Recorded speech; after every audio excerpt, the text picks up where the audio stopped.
चलिए अब शुरुआत करेंगे 10 के दमदार ट्रेड्स की। मैं और वीरू रहेंगे आपके साथ, और हमारे साथ आशीष बहेती जी और प्रशांत सावंत जी पिछले शो से बने हुए हैं। रचना वैद्य और रुचित जैन भी जुड़ेंगे आज अपने टॉप ट्रेड्स के साथ। बिग मार्केट वर्सेस में आज हमारे साथ दो खास मेहमान होंगे। ट्रस्ट म्यूचुअल फंड के CIO मेहर वोरा से मार्केट आउटलुक समझेंगे।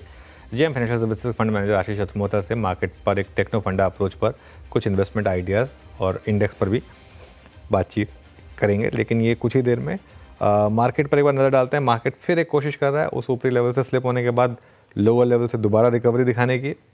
बेसिकली स्विंग्स हैं, 23,150 का लो, 23,300 के करीब का हाई, 140 पॉइंट के बैंड में निफ्टी आपको अब तक 3 स्विंग दे चुका है, और आगे अब पता नहीं और कितने स्विंग शायद बाकी हों। आज दिन ही ऐसा है, उस टैरिफ वाली न्यूज़ से पहले थोड़ा सा मार्केट वॉलेटाइल है। लेकिन एक चीज़ क्लियर है, 2-3 पॉकेट्स में अच्छी बाइंग है। HDFC बैंक ने अब एकदम से मोर्चा संभाला है, और स्टॉक देखिए आप, इनफैक्ट दोनों HDFC बैंक और ICICI बैंक दोनों ऑलमोस्ट डे हाई पर आए, और उसकी वजह से बैंक निफ्टी में वापस एक अच्छा मोमेंटम, मारुति में बहुत अच्छा मोमेंटम बन रहा है इस समय। 2% के करीब मारुति का स्टॉक ऊपर है, और यहाँ पर शानदार जंप आया। टाटा कंज्यूमर आज का clearly stock of the moment है, करीब करीब 7% ऊपर, और ये आज हमारा बिग स्टॉक भी था। हालांकि थोड़ा ऑब्वियस था क्योंकि वो एक डबल अपग्रेड था वहाँ पर, तो कोई रॉकेट साइंस नहीं थी, लेकिन 7% ऊपर स्टॉक खुलता हुआ। भारतीय एयरटेल 1.5% ऊपर, अपोलो हॉस्पिटल्स में अच्छी खासी बाइंग है। ये कुछ स्टॉक्स हैं जहाँ अच्छा मोमेंटम। BEL देखिए आप जरा एक तरफ, 5% नीचे, 200 डे मूविंग एवरेज के नीचे क्रैक करता हुआ स्टॉक। उसके अलावा नेस्ले, जियो फाइनेंशियल, अल्ट्राटेक सीमेंट, कोल इंडिया, ये कुछ और स्टॉक्स हैं जहाँ पर आपको गिरावट दिखाई देगी। F&O वाले काउंटर्स की जहाँ तक बात है, उसमें Phoenix Mills, TVS motor, KPIT tech, Godrej properties, Macrotech developers, Indian hotels, ये कुछ स्टॉक्स हैं अपसाइड पर, और RBL बैंक, ABB और नैल्को डाउनसाइड पर। वीरो जी हाँ, ये थी अब तक के बाजार की छोटी सी समरी। क्या हुआ, उठा फटक निफ्टी बैंक में जारी है। थोड़े स्टॉक स्पेसिफिक एक्शन ज़्यादा अच्छे हैं। अच्छा, अच्छी बात है कि आज शॉर्ट लॉन्ग दोनों मिले, और यकीन मानिए जो आज सचिन ने ट्रेड्स लिए थे सुबह सुबह शॉर्ट कॉल्स, दोनों अच्छी, बहुत शानदार रही। अब रखिए तमाम पैनल को स्क्रीन पे, और फ्रेश पर्सपेक्टिव लेकर रचना जी जुड़ी हैं, उनसे करेंगे बातचीत, और साथ ही साथ प्रशांत और आशीष पिछले कार्यक्रम से, और रुचित जैन। आप सभी को नमस्कार, कार्यक्रम में स्वागत है। रचना जी, क्या कर रही हैं आप आज? और शॉर्ट लॉन्ग सब कुछ है, आपने क्या पिक किया है? जी गुड मॉर्निंग। सही बात है आपकी। फिलहाल ओवरऑल मार्केट का broader direction for the day, intraday में अभी क्लियर होने में थोड़ा टाइम है, इसलिए दोनों बाजू अपॉर्चुनिटीज इंडिविजुअल काउंटर्स में प्ले आउट होती रहेगी।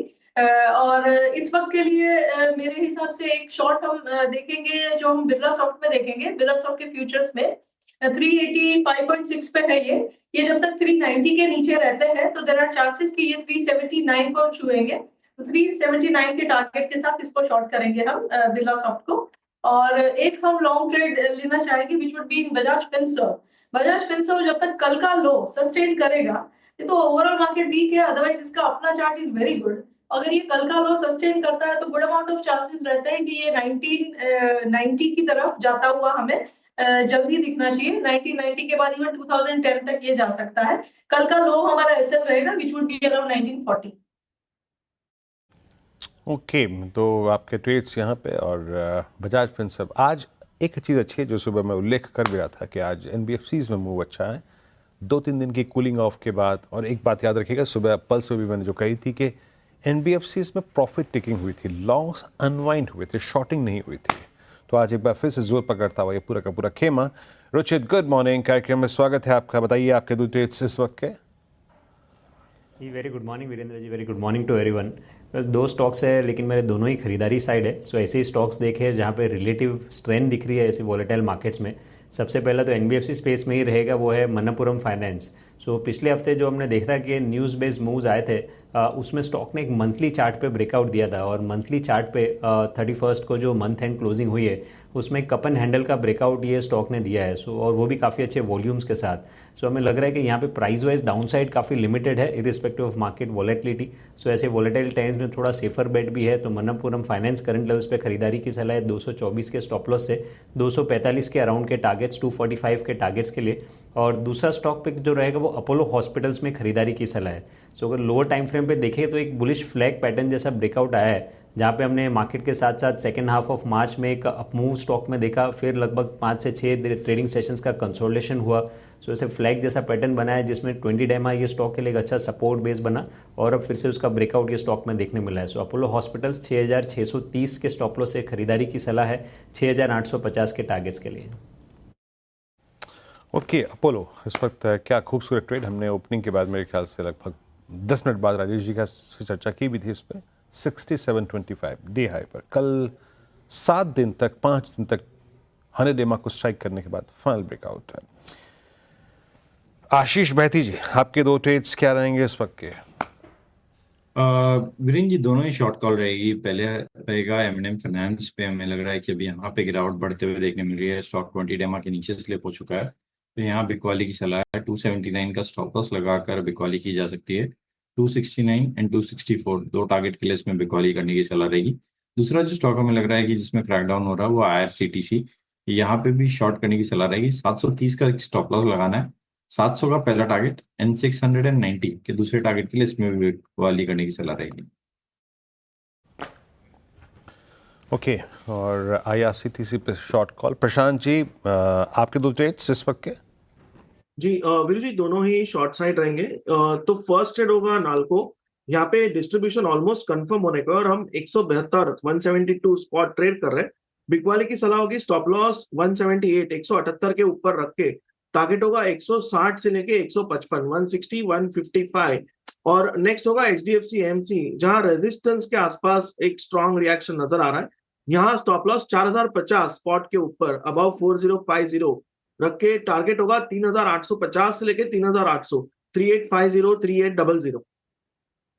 ओके, चलिए आगे बढ़ते हैं अब, और हमारे साथ मार्केट आउटलुक पर चर्चा करने के लिए ट्रस्ट म्यूचुअल फंड के CIO मिहिर वोरा जुड़े हैं। मिहिर जी, गुड मॉर्निंग, और आज हमारे स्टूडियो में आए, आपके बहुत बहुत धन्यवाद आपका। क्या करें, मार्केट थोड़ा डर में है कि क्या करेंगे ट्रम्प साहब। आज थोड़ा सा जजमेंट डे है आज। आपका क्या व्यू होगा, क्या वर्स्ट प्राइस में है, और क्या कल से ग्लोबल मार्केट, हमारी मार्केट क्या चलना शुरू कर सकते हैं? अच्छा चांस है, क्योंकि टिपिकली क्या होता है जब ऐसी सिचुएशन होती है तो बाज़ार पहले से ही पैनिक कर लेता है। हमने देखा है कि ग्लोबल मार्केट्स भी काफ़ी वॉलेटाइल रही है, इंक्लूडिंग द US मार्केट्स काफ़ी करेक्ट करी है। तो मुझे लगता है कि एक दिन का ही सवाल है, तो ज़्यादा देर की बात नहीं है। बट मेन पॉइंट ये है कि हमारा जो इंडियन इकोनॉमी है वो एक्सपोर्ट डिपेंडेंस सबसे कम है। तो सारी इमर्जिंग मार्केट्स देखें हम, कंपेयर टू एशिया में चाइना है, जापान है, कोरिया है, ताइवान, इंडोनेशिया, मलेशिया, कोई भी मार्केट देखें आप, तो इंडिया की एक्सपोर्ट डिपेंडेंस सबसे कम है। तो एक्चुअली वीकनेस है, बट इस माहौल में ये स्ट्रेंथ हो सकती है। लेकिन एक सेक्टर जहाँ पर बहुत डर बना हुआ है वो है IT। आप देखिए पिछले कुछ हफ्तों में, पिछले साल का सबसे स्ट्रांग सेक्टर था ये, इस साल सबसे वीक का। क्या डर लग रहा है यहाँ पर? क्या जो मंदी का डर है वो बहुत बड़ा डर है, और कितना प्राइस में है यहाँ पर? आपके पोर्टफोलियो में इस समय IT की क्या स्टैंस है? ओवरवेट हैं, आप अंडरवेट हैं? इस समय क्या करेंगे आप IT में?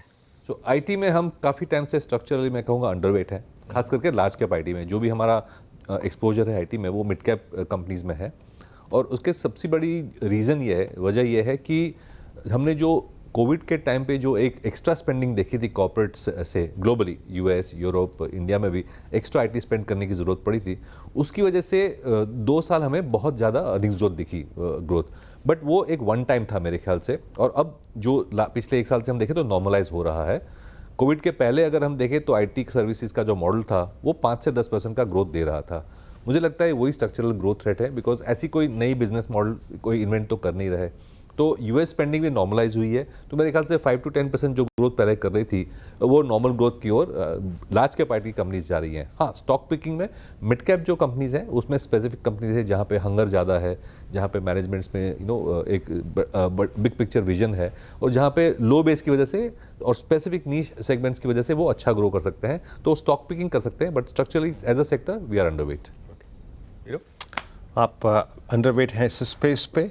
अच्छा मिहिर जी, नमस्कार, वीरेंद्र बोल रहा हूँ। ये सबसे स्ट्रॉन्ग कन्विक्शन इस बार मेटल्स के बाद, कमोडिटीज़ के बाद किसी अगर बास्केट में था वो था निफ्टी बैंक। एक बहुत स्ट्रॉन्ग पुल बैक टुवर्ड्स 52,000 हमने देखा। आपने और आपके इंस्टीट्यूशन ने बैंक्स और NBFCs में क्या सबसे ज़्यादा पिक किया? Private banks, PSU banks, HFCs या फिर कंज्यूमर फाइनेंस कंपनियां, हाउसिंग फाइनेंस कंपनियां या फिर गोल्ड फाइनेंस कंपनी, पूरे NBFCs और में आपका सबसे प्रिफर्ड स्पेस क्या रहा? Good morning Veeru. NBFCs और बैंक्स में हमारा जो प्रेफरेंस है वो लार्ज NBFC और लार्ज बैंक्स की ओर है। और उसकी मैं एक बिग पिक्चर व्यू दूं तो मेन रीज़न ये है कि करीबन 2 साल से ये सेक्टर ने अंडर परफॉर्म किया था और उसकी वजह जायज़ थी क्योंकि RBI ने लिक्विडिटी टाइट रखी थी। हमने देखा कि क्रेडिट ग्रोथ धीरे धीरे करके कम हुई थी क्योंकि RBI ने कहा कि आप जो हाई रिस्क लोन्स हैं इनसिक्योर्ड वगैरह में उसमें आप क्लैम्प डाउन करें। तो पिछले 9 से 10 महीने में हमने देखा है कि जो unsecured portion of the loan है वो सबसे प्रॉफिटेबल था और सबसे फास्ट ग्रोइंग भी सेगमेंट था, वहाँ पे हमने ग्रोथ कम होते हुए देखा। तो सारी सेक्टर लार्ज NBFCs और लार्ज बैंक्स का डी रेटिंग हुआ था और relative to the market valuations काफ़ी अट्रैक्टिव हो चुके थे। अगर अब हम देखें तो एक वैल्यूएशन का बेस बन गया है। क्रेडिट ग्रोथ जो ऑलमोस्ट 10% पे आ चुकी है, इससे लो नहीं हो सकती because we are still expecting के हमारी GDP 6.5% पे ग्रो करेगी।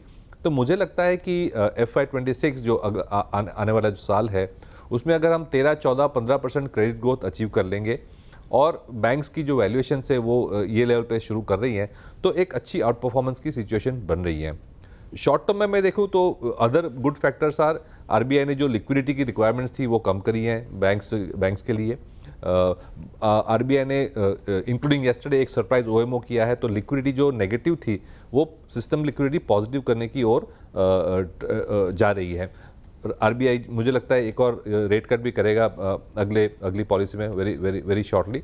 तो एक जो RBI का रवैया हॉकिश था, टाइट रखने का था, वो अब डेफिनेटली चेंज हो चुका है डविशनेस से लूज रखने का। मेरे ख्याल से गवर्नमेंट और RBI की फोकस अभी इन्फ्लेशन से ज़्यादा ग्रोथ पे है और जो भी ज़रूरत है ग्रोथ के लिए वो करेंगे और जब GDP ग्रोथ करती है तो बैंकिंग क्रेडिट तो बढ़ती हैं। तो मेरे ख्याल से एक अच्छा स्ट्रक्चरल स्टोरी बन रहा है नेक्स्ट 1-2 साल के लिए लार्ज बैंक्स और लार्ज NBFCs के लिए। विद इन द सेगमेंट हम माइक्रो फाइनेंस और जो हायर रिस्क सेगमेंट्स हैं लो अफोर्डेबल हाउसिंग, माइक्रो फाइनेंस, उसमें अभी तक अवॉइड कर रहे हैं।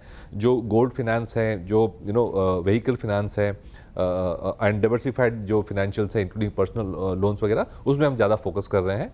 तो मेरे ख्याल से एक अच्छी आउट परफॉर्मेंस की बेस बन रही है ये सेगमेंट के लिए। हाँ, अच्छा मेहर जी, ये अभी जो टैरिफ की बात चली और टैरिफ टेंशन्स जो हैं वो एक और सेक्टर पे हावी रही, वो था ऑटो।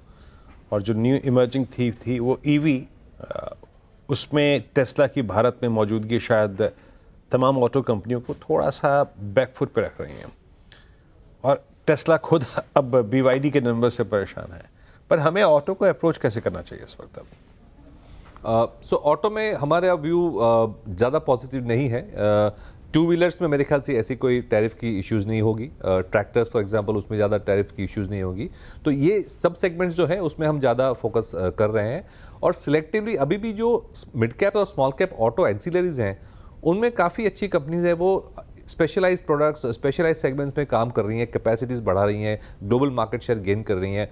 उनको US से इतना मतलब नहीं है। तो मेरे ख्याल से स्टॉक पिकिंग की अपॉर्चुनिटीज़ ऑटो एंसिलरीज में ज़्यादा है और मैं कहूँगा कि जो मेन OEMs है उसमें हम ज़्यादा पॉजिटिव ट्रैक्टर्स हैं, टू व्हीलर्स है, लिटिल बिट प्रीमियम एंड वाले जो टू व्हीलर्स बनाते हैं वो सेगमेंट्स में हम ज़्यादा फोकस कर रहे हैं। ओके, चलिए बात हो गई ऑटोज़ पर। आपका इस समय सबसे ज़्यादा ओवरवेट सेक्टर्स कौन से हैं? कहाँ पर आप इस समय सबसे ज़्यादा पैसा मैनेज कर रहे हैं और पैसा डालने की सोच रहे हैं? सो एब्सोल्यूट वेट में तो ऑफकोर्स सबसे ज़्यादा फाइनेंशियल्स ही हैं जिसमें लार्ज बैंक्स और NBFCs आते हैं।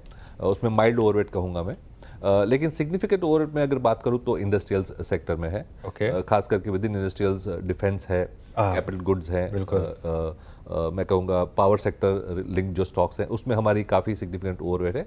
और जो दूसरा सेगमेंट जहाँ पे अगेन सिग्निफिकेंट ओवरवेट है वो फार्मास्यूटिकल्स में है। फार्मा नहीं कहूँगा, सॉरी, हेल्थ केयर कहूँगा। हेल्थ केयर में CDMO है। हेल्थ केयर में हमारे पास डायग्नोस्टिक्स लैब्स भी हैं और हमारे पास हॉस्पिटल्स में भी ओवरवेट है। तो ओवरऑल हेल्थ केयर में कहूँगा तो ओवरवेट है काफ़ी सिग्निफिकेंटली एंड इंडस्ट्रीज में तो डेफिनेटली काफ़ी। बिल्कुल। तो डिफेंस और कैपिटल गुड्स, डिफेंस पिछले 1 महीने में काफ़ी चला, उससे पहले काफ़ी अंडर परफॉर्म किया था। कैपिटल गुड्स नहीं चल रहा है, तो ये जो डाइकॉटमी है ये क्यों है और क्या ज़रूरत है मार्केट को कि कैपिटल गुड्स में भी वापस एक रैली आए? सो कैपिटल गुड्स में ऑफ कोर्स देयर आर सब सेगमेंट्स, तो हमारी जो ओवरवेट है वो काफ़ी पावर T&D लिंक्ड है। समझ गया। तो उसमें कैपिटल गुड्स वाली जो कंपनीज है, ट्रांसफॉर्मर्स जो बनाती है, ट्रांसमिशन जो करती है, वो लिंक जो सेगमेंट्स है उसमें अभी हम काफ़ी पॉजिटिव है। अभी भी रिन्यूएबल्स में है जो वो सेगमेंट में पिक एंड चूज़ कर रहे हैं। मेरे ख्याल से जो डिवर्सिफाइड कंपनीज हैं उनकी जो ऑर्डर बुक है वो बढ़ रही है, लेकिन इतनी फास्ट नहीं बढ़ रही, क्योंकि जो पावर सेगमेंट, रिन्यूएबल स्पेस वगैरह जो है वहाँ पे गवर्नमेंट का काफ़ी फोकस है, इंक्लूडिंग डिफेंस। तो जो सेगमेंट में गवर्नमेंट ने डेफिनेटली डिसाइड कर दिया है कि इसको ग्रो करना है, वहाँ पे विजिबिलिटी बहुत ज़्यादा होती है। जो अदर जो जनरल कैपिटल गुड्स वाली कंपनीज है उसमें भी मेरे ख्याल से तेज़ी आएगी, but that will be more a function of कैसी GDP बढ़ती है, जो हम होप कर रहे हैं कि अगले साल बेटर रहेगी। बिल्कुल। अरे एक और स्पेस, अब आजकल फिर सुख बुगाड़ शुरू हो गई है। आज जैसे NSDL IPO की बात हो रही है, आगे जाकर होपफुली इस फाइनेंशियल ईयर में शायद NSE का भी ब्लॉकबस्टर IPO आ जाएगा। कैपिटल मार्केट से रिलेटेड जो प्लेयर्स हैं, एक्सचेंजेस, डिपॉजिटरीज, इन सब पर आपका क्या व्यू है? सो टेक्निकली हमने थोड़ा एक्सपोजर घटाया था towards the valuation, because of valuations, but ये अगर मैं स्ट्रक्चरल कॉल हो तो हम we are already beginning to increase the exposure. तो हमारे पास काफ़ी ओवरवेट थी लास्ट ईयर, फिर हमने थोड़ी उसको कम करी थी, बट लेकिन now we are looking to build up. एक और रीज़न था हमने कम किया था, क्योंकि जैसे मैंने पहले कहा कि बैंक्स और NBFCs में मुझे ज़्यादा अच्छा लग रहा था technically, because of RBI's stance change. तो विद इन फाइनेंशियल्स हमने थोड़ा लेंडर्स वर्सेस नॉन लेंडर्स पे लेंडर्स में शिफ्ट किया था। बट स्ट्रक्चरली में अगर 3 या 5 या 10 साल का व्यू लूँ तो डेफिनेटली ये जो कैपिटल मार्केट वाला सेगमेंट है वो लेंडर से ज़्यादा फास्ट ग्रो करेगा। ओके, चलिए। अच्छा, एक बास्केट और मैं, क्योंकि आपसे इस पूरी बातचीत में शायद मेटल्स पे नहीं जाना चाह रहा था, लेकिन अगर कमोडिटीज़ में रहूँ तो सीमेंट पे है। मुझे याद अच्छी तरीके से लास्ट रिपोर्टेड क्वार्टरली नंबर्स में leader in the pack UltraTech cement ने अच्छे नंबर्स पोस्ट किए थे, वो अभी भी कमांडिंग पोजीशन में है। सीमेंट में कुछ आप लोगों की बाइंग मिहिर जी? हमारे पास बहुत लिमिटेड एक्सपोजर है, मोस्टली 1 या 2 मिड कैप सीमेंट स्टॉक्स हैं। लार्ज कैप सीमेंट स्टॉक्स में हमारे पास को इतनी एक्सपोजर नहीं है। टिपिकली हमने देखा है कि सीमेंट जो है वो सेक्टर वॉल्यूम ग्रोथ से ज़्यादा डिपेंड करता है कंपेयर टू मार्जिन ग्रोथ या वैल्यू ग्रोथ। तो एक नॉर्मल ग्रोथ सेक्टर में कहूँगा, they are good efficient companies growing at a normal rate. तो हमको अल्फा क्रिएट करना है, क्योंकि हमारी इन्वेस्टिंग ग्रोथ स्टाइल में ज़्यादा बिलीव करती है। तो जहाँ पे ज़्यादा वॉल्यूम ग्रोथ, कैपेसिटी इंप्रूवमेंट की जो स्टोरीज होती है वहाँ हम ज़्यादा जाते हैं। तो 1-2 मिड कैप स्टॉक्स है जहाँ पे हम अच्छा वॉल्यूम ग्रोथ देख रहे हैं, क्योंकि कैपेसिटीज़ नहीं आ रही है, वहाँ पे हम इन्वेस्ट करते हैं। अच्छा मेरी जी, एक थीम जो शायद सबको पसंद आ रही है और मेरे ख्याल से प्राइस सेक्शन भी बायस के फेवर में है, और ये पूरा छुट्टियों का season, look at Indigo, I mean commanding position में है, और होटल्स, तमाम होटल्स। मैं इनफैक्ट कुछ ट्रैवल एजेंसीज़ की रिपोर्ट पढ़ रहा था, एक इंस्टीट्यूशन की रिपोर्ट पढ़ रहा था। इस बार भी प्रीमियम होटल कैटेगरी में लगभग 7 से 6% के टैरिफ हाइक्स की एक्सपेक्टेशन। तो आप खुश हो रहे हैं या दुखी हो रहे हैं? मैं इस बार तो खुशी हो सकता हूँ, क्योंकि मेरे को इस बार कहीं नहीं जाना इस बार कहीं नहीं जाना है, तो इस बार तो खुश हो सकता हूँ। बट एज अ मतलब बायर आपका व्यू क्या है इस वक्त इस स्पेस पे? सो ये दोनों आपने जो सेगमेंट्स कहे हैं, airlines as well as hotels, हमारी जो एक वेरी फर्म बिलीफ वाली थीम है which is called premium consumption. तो हमें लगता है कि ओवरऑल जिस तरह से डेमोग्राफिक्स जा रही है स्ट्रक्चरली, प्रीमियम कंजम्पशन वाली जो आइटम्स हैं वो फास्ट ग्रो करेंगी, सर्विसेज या गुड्स दोनों। सर्विसेज में जैसे आपने कहा होटल्स है, ट्रैवल एंड टूरिज्म लिंक्ड है, एयरलाइंस है, वो सब आ जाती है उसमें, और इंक्लूडिंग कैपिटल मार्केट जो हमने डिस्कस किया सेविंग्स के लिंक्ड है, वो भी लिंक टू डेमोग्राफिक्स है। तो ये स्ट्रक्चरली एक लॉन्ग टर्म स्टोरी है दोनों सेगमेंट्स में मेरे ख्याल से। और दोनों सेगमेंट्स में मैं कहूँगा कंपटीशन इतनी फियर्स नहीं है, क्योंकि एंट्री बैरियर्स में कहूँगा अब काफ़ी हो चुके हैं। लोगों ने देखा है कि एक सर्टन इकोनॉमीज ऑफ स्केल चाहिए होता है ये सब सेगमेंट में। तो मेरे ख्याल से जो एस्टेब्लिश्ड प्लेयर्स हैं उनको डेफिनेटली काफ़ी फ़ायदा होता है इन द लॉन्ग टर्म। अच्छा, एक आखिरी सवाल, आपने पहले कहा फार्मा, फिर आपने उसको चेंज करके बोला नहीं, सॉरी फार्मा नहीं, हेल्थ केयर और स्पेसिफिकली CDMO, करेक्ट। जो ट्रेडिशनल जेनेरिक फार्मा कंपनीज हैं उन पर बैट नहीं लगाना है अभी? उन पर स्पेसिफिक ले सकते हैं जहाँ पे again there are certain companies जहाँ पे वॉल्यूम ग्रोथ अच्छी दिख रही है। बट वैसी मैं कहूँगा जो मेन लाइन टॉप जो 5-6 कंपनीज हैं उसमें मैं कहूँगा नॉर्मल ग्रोथ रेट्स हैं, सुपीरियर ग्रोथ रेट्स नहीं है। जैसे हमने डिस्कस किया कि लार्ज कैप IT जो है वो अभी नॉर्मल ग्रोथ वाली मैच्योर ग्रोथ फेज में है। तो हमारी जो सबसे बड़ी जो फार्मा कंपनीज है वो मैं कहूँगा मैच्योर फेज में है। तो क्योंकि हम ग्रोथ इन्वेस्टर्स हैं, हम वो एक्स्ट्रा ग्रोथ देखते हैं जो हमें जो लार्ज कैप जो जेनरिक फार्मा कंपनी है उसमें नहीं दिखता इतना। ओके, चलिए मेरे जी बहुत बहुत शुक्रिया आज हमारे साथ जुड़ने के लिए, Always a और pleasure. सब टॉपिक्स पर बात करने के लिए। थोड़ा आगे बढ़ते हैं, अब मार्केट के टेक्निकल्स और टेक्नो फंड अप्रोच पर बात करते हैं। जेएम फाइनेंशियल सर्विसेज के फंड मैनेजर आशीष चतुर्वेदी जुड़े हैं हमारे साथ। आशीष, गुड मॉर्निंग। आशीष, क्या थोड़ा सा रिस्क लिया जाए इस मार्केट में? अब जो होना है आज शाम को उसका थोड़ा सा क्या मार्केट में है काफ़ी हद तक वो प्राइस्ड इन, और क्या यहाँ पर थोड़ा लॉन्ग बायस रखें? गुड मॉर्निंग अनुज। बिल्कुल, देखिए मेरे हिसाब से मार्केट में जो डिप हमें 3-4 दिनों से देखने को नजर आई वो एक अट्रैक्टिव लेवल पे आती हुई नजर आ रही है, और हमारा ये मानना है कि कहीं ना कहीं मार्केट इस इवेंट के लिए काफी हद तक के प्राइस्ड इन है, और ये इंडिकेशन वोलेटिलिटी में भी क्लियरली नजर आ रही है, जहां पे विक्स के अंदर भी हम देख रहे हैं कि कोई बहुत बड़ा आपको वो देखने को नहीं मिल रहा है मोमेंटम, जिसकी वजह से मैं मान सकता हूँ कि ब्रॉडली मार्केट अपने जो 50 डे या 200 डे मूविंग एवरेज है उसको काफी अच्छा रिस्पेक्ट करेगा। और मेरा मानना है कि 23,000 या 22,900 की जो ट्रेजेक्ट्री है वो मार्केट के लिए एक बहुत बढ़िया सपोर्ट के तौर पे काम करेगी, और ये जो डिप आ रही है इसको एक अपॉर्चुनिटी के तौर पर हम यूज करेंगे। जैसे कि हमने पहले भी कहा है कि सेक्टर जो ओवरवेट है, जहां पर पे इंडेक्स का काफी अच्छा वेट है, वो काफी अच्छी स्ट्रेंथ में है। उनमें बैंकिंग फाइनेंशियल को आप देखेंगे तो वहां पर भी एक अच्छा ट्रेंड बना हुआ है, और उसकी वजह से मुझे लगता है कि जब सेक्टर लीडर्स और जो हैवी वेट्स हैं वो अच्छे दिख रहे हैं तो शायद बाजार को भी उसका एक सपोर्ट अच्छी तरह से देखने को मिलेगा।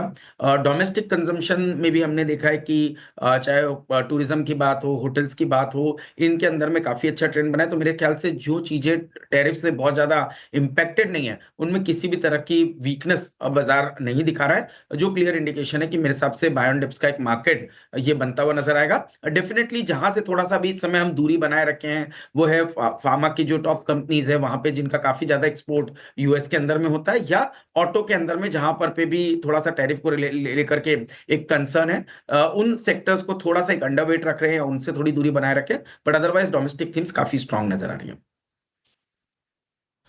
ओके, डोमेस्टिक थीम काफ़ी स्ट्रॉन्ग नज़र आ रही है। अच्छा आशीष, एक दो बास्केट और मतलब अभी कोई कमोडिटीज़ में या फिर स्पेशली आई मीन मेटल्स में, फेरस नॉन फेरस में कोई थिंग कोई स्टॉक जो आप चेस कर रहे हो? नहीं, बिल्कुल वीरू, देखिए हम इसमें थोड़ा सा मिड कैप स्टॉक्स पर ज्यादा गए हैं, हमने लार्ज कैप को इसमें अवॉइड किया। और जैसे मैंने पहले भी कहा as a disclosure, Lloyd SME जैसे स्टॉक हमारे पोर्टफोलियोज में हैं, काफी लंबे समय से है। मुझे लगता है कि ये स्टॉक्स के अंदर में जो बेनिफिट है पूरी मेटल साइकिल का वो अच्छा मिल रहा है। कमोडिटी का जो साइकिल में रिकवरी आएगी उसकी वजह से आयरन ओर प्राइसेस और जो भी प्लेयर्स, इंटीग्रेटेड प्लेयर्स हैं, उनको अच्छा बेनिफिट मिलेगा। तो वहां पर पे लॉयड एसएमई जैसी कंपनी भी आती है। साथ ही साथ अगर से मैं थोड़ा सा लार्ज कैप देखूं तो मुझे लगता है कि जिंदल स्टील और हिंडाल्को जैसी स्टॉक्स भी अट्रैक्टिव इस समय पर नजर आ रहे हैं। और मेटल्स के अंदर में एक हमें लगता है क्लियरली एक ट्रेंड अच्छा बन रहा है। तो डेफिनेटली फेरस जो स्टॉक्स है, नॉन फेरस जो स्टॉक्स है, उनमें हिंडाल्को, वेदांता और जैसे मैंने कहा जेएसपीएल, और नीचे में लॉयड एसएमई जैसे स्टॉक्स काफी स्ट्रॉन्ग इस समय पर नजर आते हैं। ओके, मेटल्स इस पर फोकस रहेगा क्लियरली, यहाँ पर आपका फोकस रखें। आज ये रियल एस्टेट में अच्छी पाएंगे, खासतौर से मुंबई बेस्ड रियल एस्टेट, यहाँ आपके पोर्टफोलियो में कोई स्टॉक्स हैं क्या? तो इसमें हमने जो प्ले लिया हुआ है अनुज, वो है Phoenix Mills as a disclosure stock हमारे पोर्टफोलियोज में है।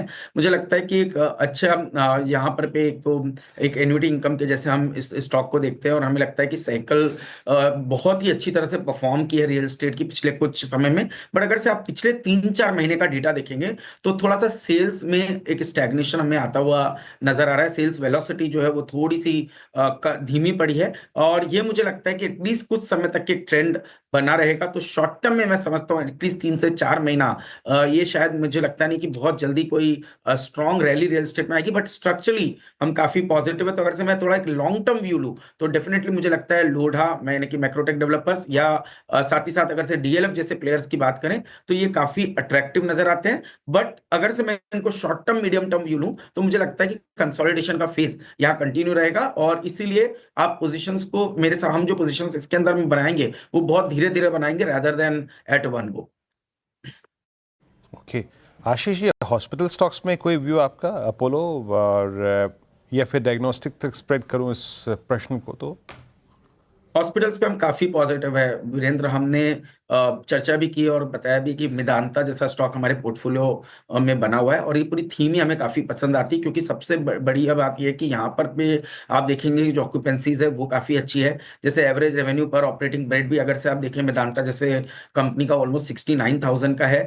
ये जो पूरा बिजनेस मॉडल है कहीं ना कहीं एसेट लाइट की तरफ शिफ्ट होना शुरू हो गया। और आपने देखा एसेट लाइट जब आप बिजनेस मॉडल को शिफ्ट करते हैं तो होटल स्टॉक्स में क्या हुआ, जहां पे इंडियन होटल जैसी कंपनी ने जैसी एसेट लाइट बिजनेस मॉडल लिया तो आरओसी में एक्सपांशन हुआ, मार्जिन्स में एक्सपांशन हुआ। मुझे लगता है यही एक फेज हॉस्पिटल सेगमेंट में आने वाला है, जहां पर पे एसेट लाइट बिजनेस मॉडल की वजह से इन लोग कैपेसिटी काफी बढ़ा लेंगे और वो कैपेसिटी इंक्रीमेंटल रेवेन्यू और मार्जिन्स के टर्म में बहुत ही एक्रेटिव रहने वाली है। तो मेरे हिसाब से पूरा स्पेस काफी अट्रैक्टिव है। एज अ डिस्क्लोजर हमारे पोर्टफोलियो में मेदांता है, बट मुझे लगता है अपोलो हॉस्पिटल, किम्स या एस्टर डीएम जैसे स्टॉक भी काफी अट्रैक्टिव नजर आ रहे हैं और इनके अंदर पे एक हमारा पॉजिटिव व्यू बना हुआ है। ओके, इन पर पॉजिटिव व्यू बना हुआ है। बहुत बहुत शुक्रिया आशीष हमारे साथ जुड़ने के लिए और इन सब टॉपिक्स पर आज बात करने के लिए। तो ये इस समय एक टेक्नो फंडा व्यू, मार्केट निफ्टी पे करीब करीब 74 पॉइंट ऊपर हैं और बैंक निफ्टी पर करीब करीब 288 पॉइंट ऊपर। तो वीरो एक रेंज में ही है बेसिकली और मिड कैप में थोड़ा सा आज आपको सेलिंग प्रेशर देखने को मिला भले। एडवांस डिक्लाइन भी इवन ही है, करीब करीब 1:1 का। यहाँ पे शो को समेट लेते हैं और मार्केट थोड़ी कंफ्यूजिंग है और हमारे एंकर्स भी थोड़े कंफ्यूज लग रहे हैं। रेड और ग्रीन का कॉम्बिनेशन है आज, कंचन रेड में, श्रेया ग्रीन में। देखते हैं डे एंड तक कौन बाजी मारता है ना वीरू? बिल्कुल बिल्कुल, कोई ना कोई तो जीत के जाएगा और कौन जीतेगा वो शायद मेरे ख्याल से रात को ट्रम्प का बयान बताएगा। बिल्कुल। वैसे रेड का बायस ज़्यादा, आपकी टाई रेड है और मैं थोड़ा न्यूट्रल में हूँ, ब्लैक एंड वाइट में। चलिए एक काम करते हैं, इस शो को यहाँ समेट लेते हैं, ठीक है? श्रेया और कंचन तैयार हैं आपके साथ एक गुफ्तगू करने के लिए। और आज कौन जुड़ने वाला है हमारे साथ? मानस। चलिए मानस से जुड़ने वाले हैं। तो इस ब्रेक के बाद मानस, श्रेया और कंचन लेकर आएंगे ट्रेडर्स हॉटलाइन।